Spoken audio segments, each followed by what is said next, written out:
guys, Margaret here. Recently I've been asked by a couple different people how to cook chicken breasts so that they're not dry, but cooked all the way, right? Nobody wants salmonella. So let me share a couple tips with you. I was just putting some chicken breasts in the freezer because I bought a bonus big pack, only needed to use 3 or 4 of them, and now I have a couple extra. So here's my first tip. Cut them in half. Hi Donna, thanks for joining me live.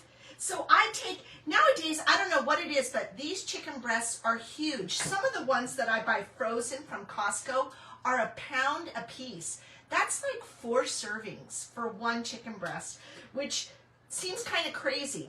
So these chicken breasts are very generous too, very thick on one side, pointy on the other, kind of thin. I don't want to drop this one. See, you guys all know how that is. And to get this part cooked all the way through, you practically have to burn the bottom part, right? Because it's so thin. So I like to cut them in half. And so what I do to do that easily is use the close and cut. This is a spring-loaded device to hold foods while you cut them. You could load this up with lots of little things too, like a bunch of olives, and then close it, it'll hold them and cut them all in half. You could do it with grapes, you could do it with cherry tomatoes, any kind of thing like that. But I use this most of the time to cut chicken breasts in half, so that when they've been cut in half, they cook more evenly and you've got some portion control. So these are spring-loaded plates, you guys. They just accommodate, you can even use them for bagels, right, to cut bagels in half. They accommodate, can you see that, doing that?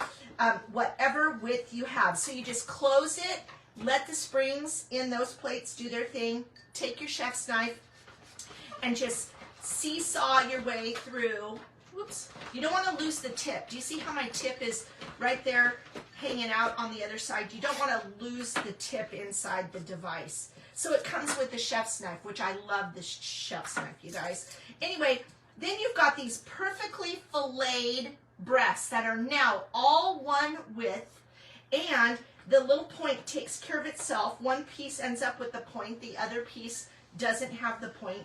And now these will cook perfectly. So if you cook them in a pan, then you're going to just do 3 or 4 minutes on each side. And the other way not to dry out your chicken is to measure the temperature. So once it gets to 162 to 164, right in there, pull it off the heat and let it rest for 5 to 10 minutes, because that heat is going to continue to go up. It's fully cooked at 165 and very moist at 165. And so when you let that meat rest for 5 to 10 minutes, it's still going to be really warm, you guys. And it's going to give a chance for those juices to redistribute and keep your meat super tender and super moist. The last thing you want to do is cut through the chicken breast to see if it's cooked all the way through, because you know what that just says? Woo, let the floodgates go, and all the juice is going to leave the chicken, and you're going to end up with dry chicken. So measure it. So my 2 tips, my 2 big tips, you guys, are fillet these chicken breasts so that they're all one nice width. I prefer to do this over pounding them because it just gets too big and I have more control this way.